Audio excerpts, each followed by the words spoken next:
नमस्कार। आज का हमारा विषय है व्यक्तिवाद के पक्ष में तर्क।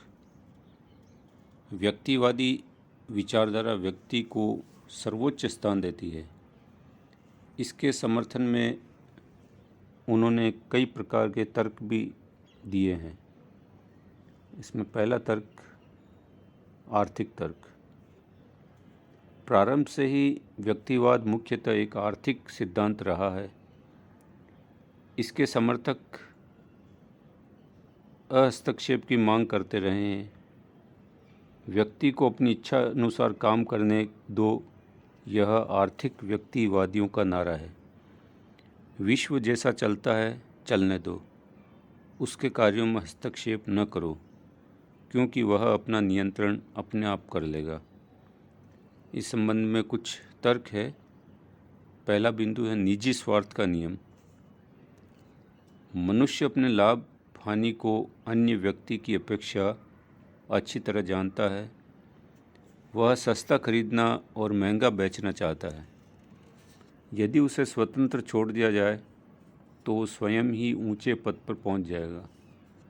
औद्योगिक क्रांति के फलस्वरूप पूंजीपति अधिक से अधिक धनवान बनना चाहते थे।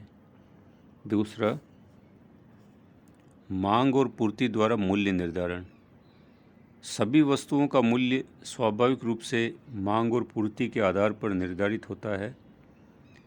किसी वस्तु की मांग अधिक है किंतु उसकी पूर्ति नहीं हो पा रही है तो उसका दाम अधिक तथा पूर्ति अधिक होने पर उसका दाम घट जाएगा। इसी नियम के आधार पर पूंजीपति मजदूरी निश्चित करते हैं। व्यापारी को जहां अधिक दाम मिलेगा अपनी वस्तु बेचेगा। यही बात मजदूर पर भी लागू होती है। यह एक स्वाभाविक व्यवस्था है। राज्य को इसमें कोई हस्तक्षेप नहीं करना चाहिए। तीसरा, स्वतंत्र प्रतियोगिता। स्वतंत्र प्रतियोगिता के द्वारा वस्तुओं का वितरण अपने आप हो जाता है। जिस वस्तु की जहां आवश्यकता हो वहां व्यापारी उसे ले जाता है। राज्य को इसमें हस्तक्षेप नहीं करना चाहिए। चौथा, उन्मुक्त व्यापार नीति। राष्ट्रीय क्षेत्र में स्वतंत्र प्रतियोगिता की तरह व्यक्तिवादी अंतर्राष्ट्रीय व्यापार के लिए उन्मुक्त व्यापार को आवश्यक समझते हैं। कोई भी देश वस्तुओं के आयात निर्यात पर कर न लगाए। घरेलू बाजार की तरह अंतर्राष्ट्रीय बाजार में भी वस्तुओं का मूल्य आयात निर्यात से निश्चित होता है। पांचवा, जनसंख्या का नियम। इस नियम का जन्मदाता माल्थस था। उसका कहना था कि राज्य के हस्तक्षेप से जनता की आर्थिक दशा या उसके जीवन स्तर में उन्नति नहीं हो सकती, क्योंकि जनसंख्या में वृद्धि प्राकृतिक नियम के विरुद्ध है। देश की जनसंख्या गुणात्मक ढंग से बढ़ती है, जबकि खाद्य पदार्थों में वृद्धि धनात्मक ढंग से होती है। अतः इस नियम को राज्य कभी भी इसका समाधान नहीं कर सकता है। अतः गरीबी एक स्थायी अवस्था है और राज्य इसमें सफल नहीं हो सकता। छठा, वेतन का नियम। इस नियम के आधार पर यदि मजदूरों की संख्या किसी कारखाने में अधिक है तो मजदूरों को कम वेतन मिलेगा और यदि कम है तो मजदूरों को अधिक वेतन मिलेगा। आर्थिक तर्क के बाद दूसरा तर्क है दार्शनिक तर्क।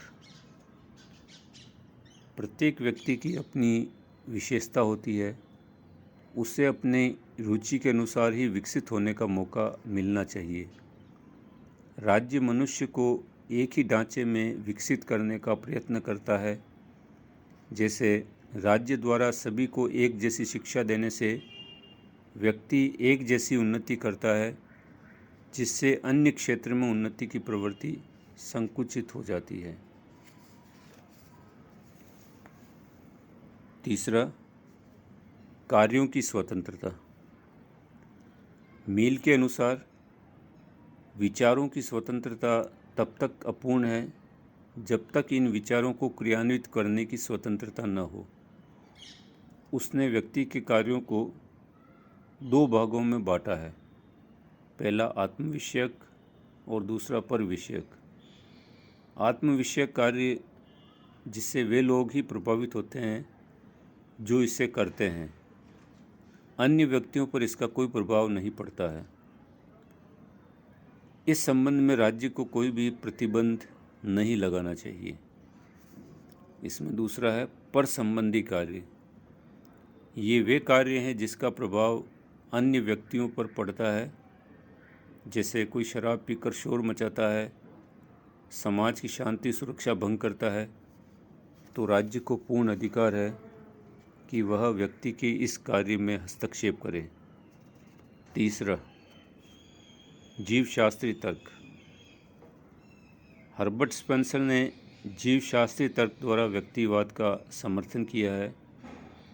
उन्होंने जीव जगत में विद्यमान जीवशास्त्री कानून को मानव जगत में लागू करने का प्रयास किया है। इसमें भी दो भागों में इसको बांटा गया है। इसमें पहला भाग है जीव और समाज में समानता। जीव और समाज दोनों का आकार प्रारंभ में छोटा होता है, लेकिन धीरे धीरे इन दोनों का आकार बड़ा होता है। जीव की तरह समाज का भी विकास धीरे धीरे होता है। दोनों का विकास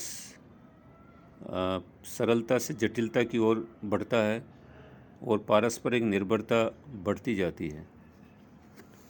दोनों परिवर्तनशील है। शरीर के जीर्ण शीर्ण अंगों को पौष्टिक भोजन द्वारा पुष्ट बनाया जाता है, उसी प्रकार राज्य में भी निर्बल, रोगी और वृद्ध मनुष्य नष्ट हो जाते हैं और उसका स्थान नवीन व्यक्ति लेते हैं। दूसरा बिंदु है इसमें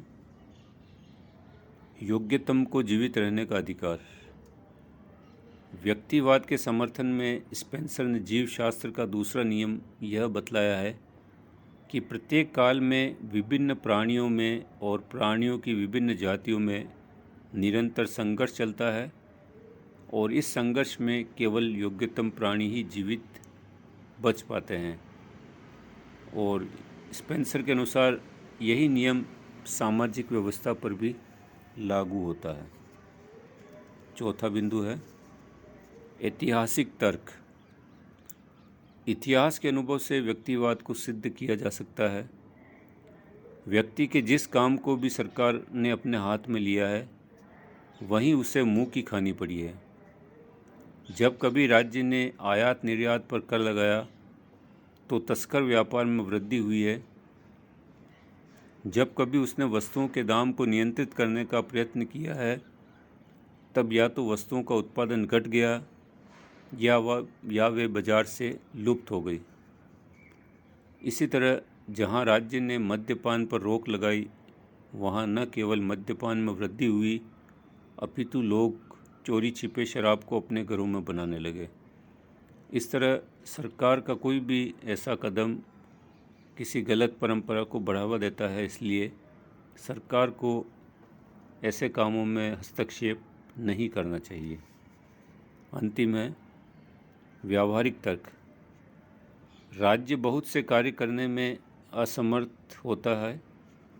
व्यावहारिक अनुभव के आधार पर यह कहा जा सकता है कि शासकीय कर्मचारी निजी प्रशासन के कर्मचारियों से चतुर नहीं होते हैं।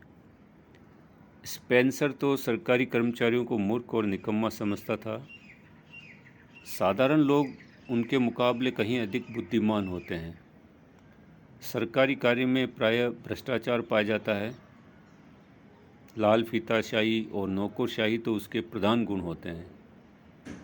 सरकारी कर्मचारी इतनी तत्परता से कार्य नहीं करते हैं जितना कि निजी क्षेत्र के लोग करते हैं। उदाहरण के लिए, निजी दुकान पर सभी वस्तुएं मिल जाएगी, लेकिन किसी सरकारी दुकान पर सभी वस्तुओं का मिलना असंभव होता है। धन्यवाद।